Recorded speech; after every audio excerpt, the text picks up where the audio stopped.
Salam sejahtera untuk kita semua. Perkenalkan, nama saya Valencia Aldricinaga. Pada video kali ini, saya akan memberitahu bagaimana cara membuat partitur pada Sibelius 7. Yang pertama adalah kita membuka aplikasi Sibelius 7 yang telah kita install sebelumnya.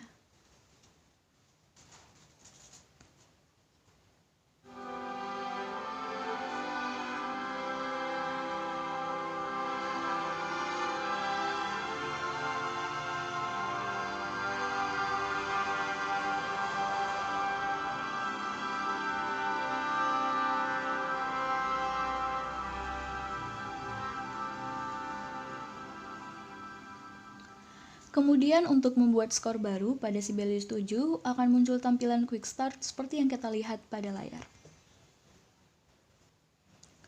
Kita dapat memilih salah satu dari pilihan susunan instrumentasi manuskrip papers yang tersedia pada menu New Score, atau kita dapat membuat susunan instrumentasi sendiri. Jika kita memilih salah satu dari pilihan susunan instrumen yang tersedia, misalnya piano, maka akan muncul menu seperti ini.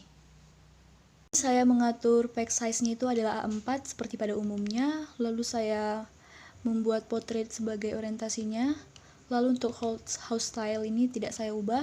Lalu di sini ada pilihan change instrument. Nah, di change instrument ini kita bisa menambahkan instrumen tambahan seperti contohnya adalah violin.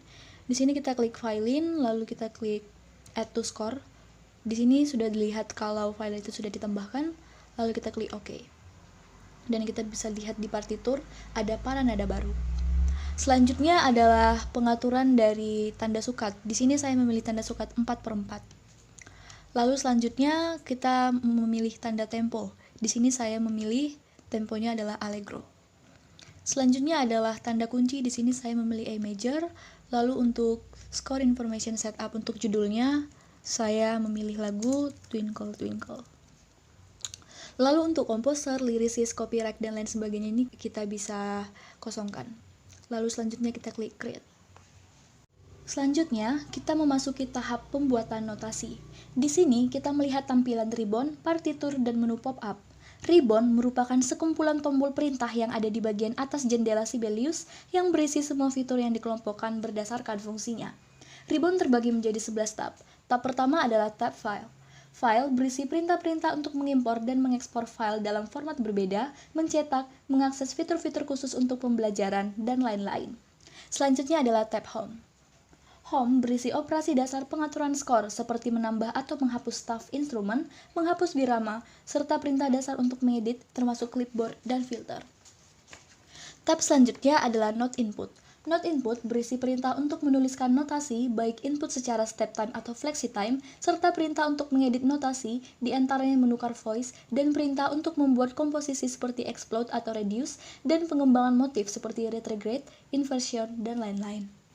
Selanjutnya adalah Tab Notation. Tab Notation berisi perintah semua tanda baca musik selain nada, seperti tanda kunci, tanda mula dan tanda birama, garis birama tertentu, lines, simbol, bentuk notehead, dan lain-lain. Selanjutnya adalah tab Text. Teks berisi perintah seputar jenis dan ukuran huruf, pilihan text style, lirik, simbol akord, penanda untuk latihan atau rehearsal marks, penomoran birama, dan halaman.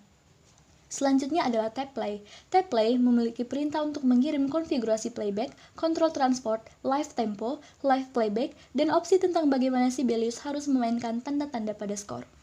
Selanjutnya adalah tab Layout. Layout berisi opsi pengaturan dokumen seperti ukuran staf dan halaman, spasi pada staf, menyembunyikan staf, opsi magnetic layout, dan perintah untuk memformat dokumen. Selanjutnya adalah tab Appearance. Appearance berisi perintah untuk mengatur penampakan visual pada skor, seperti pilihan house style, spasi pada, dan nama instrumen, mengembalikan pengaturan desain, posisi dan perintah lain terkait objek pada skor. Selanjutnya adalah tab Parts. Parts berisi opsi terkait partitur tiap-tiap instrumen seperti extract part dalam encore. Selanjutnya adalah tab Review. Review membagikan koreksi terhadap beberapa nada yang aneh, membuat dan mengatur beberapa versi dari skor, membandingkan beberapa visi, dan mengakses beberapa plugin korektor. Dan yang terakhir adalah tab View. Tab View mengubah pengaturan terkait penampakan dari beberapa penanda yang berguna untuk membantu proses penulisan skor namun tidak tercetak, yang berguna sebagai informasi pengaturan skor, menyembunyikan atau memunculkan panel tambahan untuk pengoperasian tingkat lanjut, dan mengatur beberapa jendela dokumen yang telah dibuka. Nah, setelah kita mengetahui fungsi-fungsi dari tab-tab yang ada pada ribbon, sekarang kita menuju tahap input dan edit notasi. Untuk melatih penguasaan notasi balok, usahakan tidak menginput notasi menggunakan mouse. Biasakan menginput notasi dengan menggunakan QWERTY keyboard dan numeric keyboard. Setelah menentukan nilai not, kita dapat menginput nama not sesuai abjad. Untuk memulai menulis, ada beberapa cara. Cara yang pertama adalah dengan menggunakan mouse. Pertama, kita menuju ke tab Note Input, lalu kita menuju ke Input Note, lalu kita mengarahkan kursor ke birama mana kita ingin menginput note. Lalu cara yang kedua adalah dengan cara menggunakan keyboard. Di sini kita bisa menekan ke arah birama, lalu kita menginput note yang kita inginkan. Seperti contohnya kita menginput note D, F, G, dan seterusnya. Jika misalnya kita menginput not yang terlalu rendah atau terlalu tinggi, lalu cara kita untuk menurunkan oktavnya adalah kita klik pada not tersebut, lalu secara bersamaan kita klik tombol Ctrl dan tanda panah atas untuk menaikkan oktav, dan tanda panah bawah untuk menurunkan oktavnya. Lalu selanjutnya adalah untuk penggunaan undo dan redo. Untuk penggunaannya, kita langsung menggunakan Ctrl Z untuk undo dan Ctrl Y untuk redo.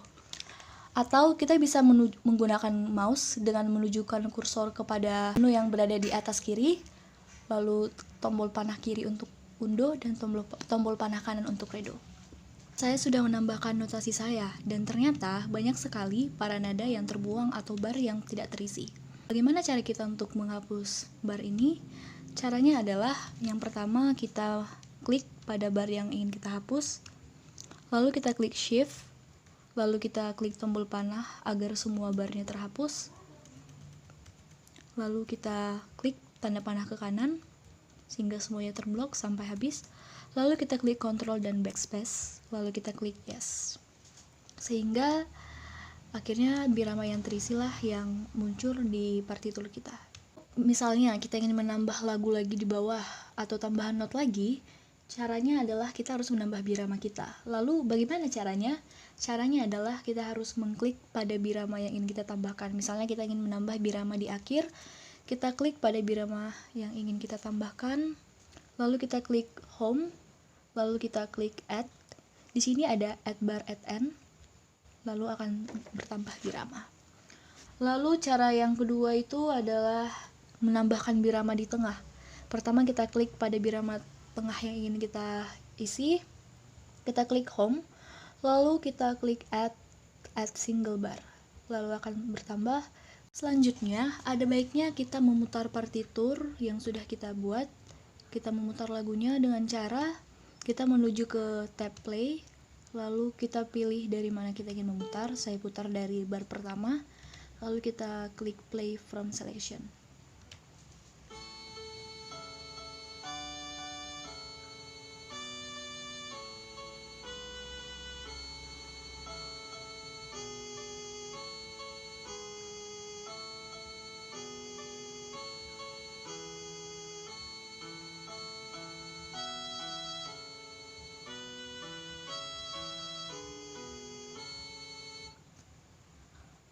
Untuk menyimpan file, pertama yang bisa kita lakukan adalah kita klik save dari tab file, lalu kita klik save, atau kita klik Ctrl S. Lalu selanjutnya, jika kita ingin mencetak skor, kita langsung ke Ctrl P untuk memprint. Lalu apabila kita ingin mengekspor dalam bentuk MIDI, mungkin kita bisa ekspor dengan cara klik file, lalu di sini ada ekspor. Misalnya kita ekspor dalam bentuk audio, lalu nanti kita klik ekspor.